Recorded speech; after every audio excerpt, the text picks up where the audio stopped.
Hello India, मेरी आवाज़ ही मेरी पहचान है चैनल पर आप सभी का एक बार फिर से बहुत बहुत स्वागत है।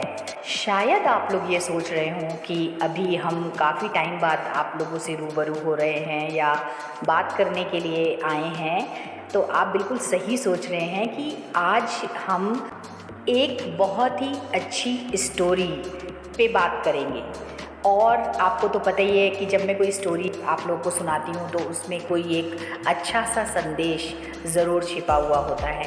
तो आज का ये सरप्राइज़ है आप लोगों के लिए कि उस आज की कहानी में क्या संदेश छुपा है और क्या सीख छुपी हुई है। और मतलब कि अगर आप इस कहानी को पूरा एंजॉय करना चाहते हैं कि आपको ये थोड़ा सा टाइम देके आपको ये कहानी अगर आप पूरी सुनेंगे तो मतलब कि आप ये इंजॉय भी कर पाएंगे और इस कहानी का जो संदेश है वो आपको मतलब पूरी कहानी सुनने पे बहुत ही अच्छा लगेगा।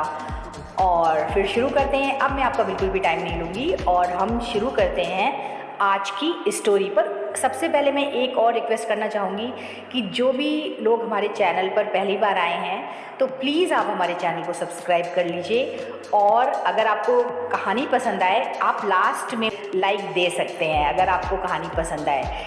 ठीक है, तो शुरू करते हैं आज की स्टोरी।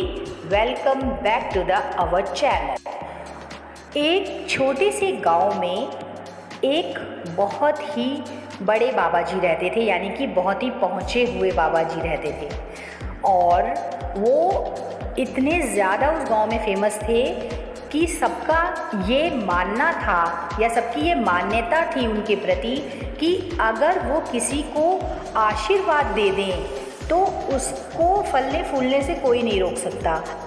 मीन्स उसकी फसल अच्छी होगी, उसके मतलब जो दुख दर्द हैं वो काफ़ी कम हो जाएंगे। और अगर उन्होंने किसी को श्राप दे दिया तो मतलब कि उसका तो अहित होने से कोई नहीं रोक पाएगा। मतलब कुछ ना कुछ उसके साथ ऐसा होगा जो उसके लिए बहुत ही बुरा होगा। तो इस तरह की मान्यता थी कि वो आशीर्वाद देने के लिए भी फेमस थे और श्राप देने के लिए भी, मतलब बहुत लोग उनसे डरते थे कि कहीं हमें श्राप ना दे दें। तो इस तरह की धारणा उनके बारे में बहुत ज़्यादा थी। एक बार वो अपने गांव में एक बहुत ही फेमस हलवाई की दुकान के सामने से गुज़र रहे थे। उन्होंने देखा कि हलवाई गर्मा गर्म जलेबियां बना रहा है और एक साइड में दूध उबल रहा है। बस उनका मन कर गया और वो थोड़ी देर वहाँ पे रुक गए। और फिर जैसे ही उस हलवाई की नज़र उन पर पड़ी वो तुरंत श्रद्धा से उनको प्रणाम करने लगा और उसने अपने एक काम करने वाले बंदे से कहा कि जाओ जा कर के जल्दी से महाराज जी को जलेबियाँ और एक कुल्हड़ में दूध दे दो। क्योंकि वो सर्दियों का टाइम था तो उनको गर्मा गर्म दूध और जलेबी खाने में तो सच में मज़ा ही आ गया। और उन्होंने भगवान का शुक्र अदा किया कि बिना मांगे ही उन्हें इतना स्वादिष्ट खाना खाने को मिल गया। और फिर क्या था, वो आगे की तरफ चल दिए और इतने में हल्की हल्की बारिश भी होने लगी। और वो आगे जा रहे थे, बारिश और तेज़ होने लगी, वो काफ़ी भीग गए और परेशान नहीं हुए कि मैं इतना भीग गया हूँ, और बल्कि वो उस दिन इतने ज़्यादा प्रसन्न हो गए कि वो थोड़ा सा एंजॉय करते हुए चलने लगे, यानी कि पैर से छींटे उड़ाते हुए चलने लगे। अभी क्या हुआ कि सामने उनके आगे एक पति पत्नी का जोड़ा जा रहा था और वो इस बात से बिल्कुल बेखबर थे और वो बस पानी में एंजॉय करते हुए चले जा रहे थे। लेकिन क्या हुआ कि कुछ छींटें उस स्त्री पे पड़ गईं, यानी कि उस महिला पे पड़ गईं और वो बहुत ज़्यादा नाराज़ होने लगी। वो उनके ऊपर बहुत ज़्यादा नाराज़ होने लगी क्योंकि उसका पति भी उनके साथ था। तो क्या हुआ कि पति ने बिना सोचे समझे उनको एक मतलब कि उनके ऊपर हाथ उठा दिया और बाबा जी बिल्कुल शांत खड़े हो गए। वो सब सुनते रहे जो वो बोलता रहा, पत्नी उनको बोलती रही, उसका पति उनको बोलता रहा और वो चुपचाप शांत सब कुछ सुनते रहे। और उन्होंने ऐसा मतलब फील किया कि शायद उनसे गलती हो गई थी लेकिन कुछ भी था, पर वो बाबा जी थे, बुज़ुर्ग थे, तो उस बंदे को उन पर हाथ नहीं उठाना चाहिए था।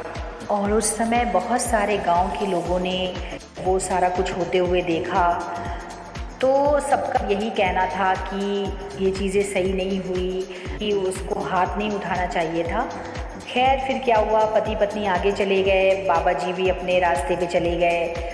और क्योंकि ऐसा कोई बहुत बड़ा गांव नहीं था, तो क्या हुआ कि पत्नी जब अपने घर जाने लगे, पति पत्नी मतलब जब अपने घर जाने लगे, तो वो जब अपने घर की सीढ़ियाँ चढ़ने लगे, एक्चुअली क्या था कि उनके सीढ़ियों से उन्हें ऊपर जाना था अपने घर में। नीचे उनके यहाँ कोई रहता होगा या कोई भी रहता होगा गाँव में, तो उनकी कोई फैमिली रहती होगी, वो पता नहीं है। लेकिन वो ऊपर जब चढ़ने लगे तो बारिश हो रही थी। तो क्या हुआ था कि सीढ़ियों पे डायरेक्ट बारिश हो रही थी और उसका पति तेज़ी से सीढ़ियाँ चढ़ने लगा, और उसी समय उसके साथ ऐसा हुआ कि वो फिसलता हुआ नीचे आया और उसका जीवन समाप्त हो गया।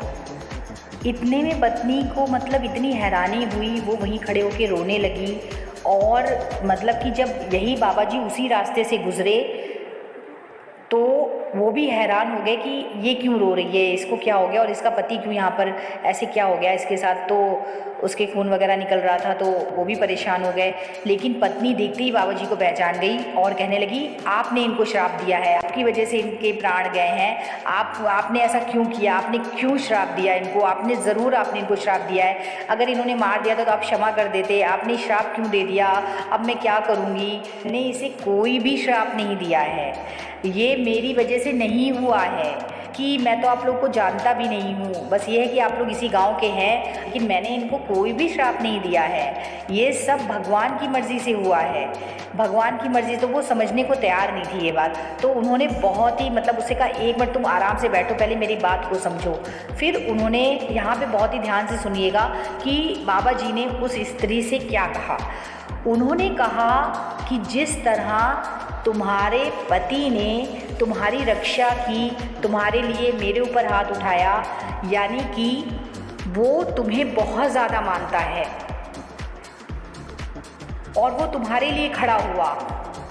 इसी तरह से एक ऐसी शक्ति है, यानी कि भगवान जो मेरा दोस्त है, जो मुझे दिखाई नहीं देता, लेकिन वो प्रत्यक्ष रूप से मेरे मतलब मुझे दिखाई नहीं देता है, लेकिन वो अप्रत्यक्ष रूप से मेरे साथ है।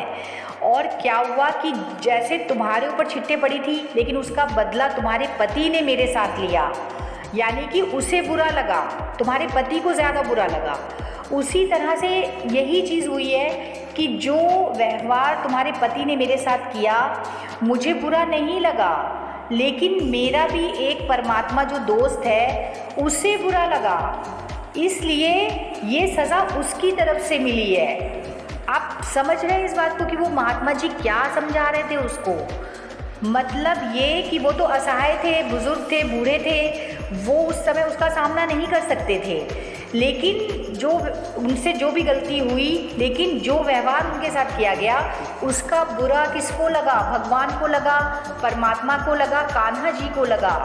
और वो फिर उसकी सज़ा, जैसे पति ने पत्नी का बदला लिया, तो उन्होंने ये बताने की कोशिश की कि मेरा भी एक दोस्त है जिसको ज़्यादा बुरा लगा, और ये सज़ा उसने दी। और वहाँ पे इसी तरह सन्नाटा छा गया जब लोगों को उस महात्मा की बात समझ में आई, क्योंकि बहुत सारे लोग वहाँ पर इकट्ठा हो गए थे। गांव की बात थी, तो गांव में तो पल भर में बहुत सारे लोग इकट्ठा हो जाते हैं, और पत्नी की चीख पुकार से तो सारे लोग आ ही गए थे।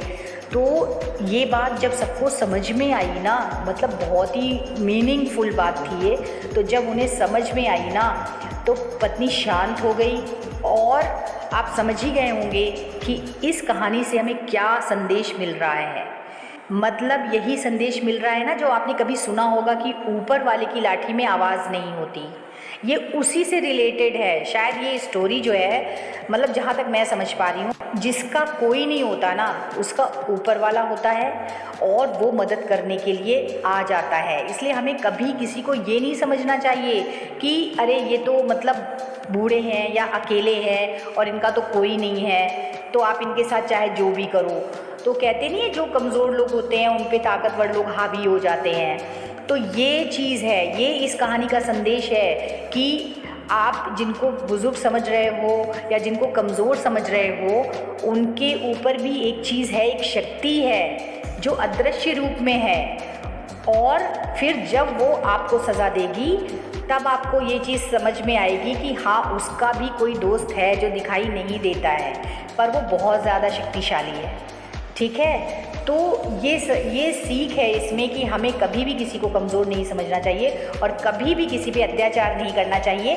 हालांकि कभी कभी उनकी गलती हो सकती है, लेकिन फिर भी हमें उनके ऊपर इस तरह से हावी नहीं हो जाना चाहिए कि मतलब हम ताकतवर हैं तो हम मतलब आपको जो है उसकी कड़ी से कड़ी सज़ा दें और आपका अपमान करें। तो बस यही चीज़ है, आज की जनरेशन को ये चीज़ समझने की बहुत ज़्यादा ज़रूरत है कि वो जो है बस मतलब कि सिर्फ एक चीज़ को समझते हैं, दूसरी कई चीज़ों को वो नहीं समझते हैं।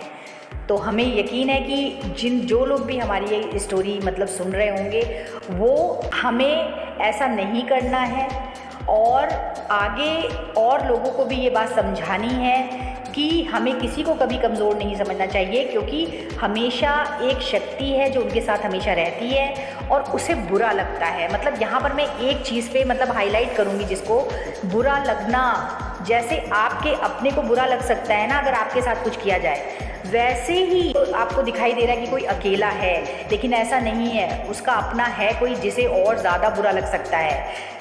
ये इस कहानी में समझाने की कोशिश की गई है। तो ये बहुत ही यूनिक एक संदेश है जिसको आप समझ सकते हो। तो फिर कैसी लगी आप सभी को ये कहानी और इसमें छिपा हुआ संदेश? आप इस कहानी को लाइक भी कर सकते हैं और हमारे चैनल को सब्सक्राइब भी कर सकते हैं। Thank you so much for listening.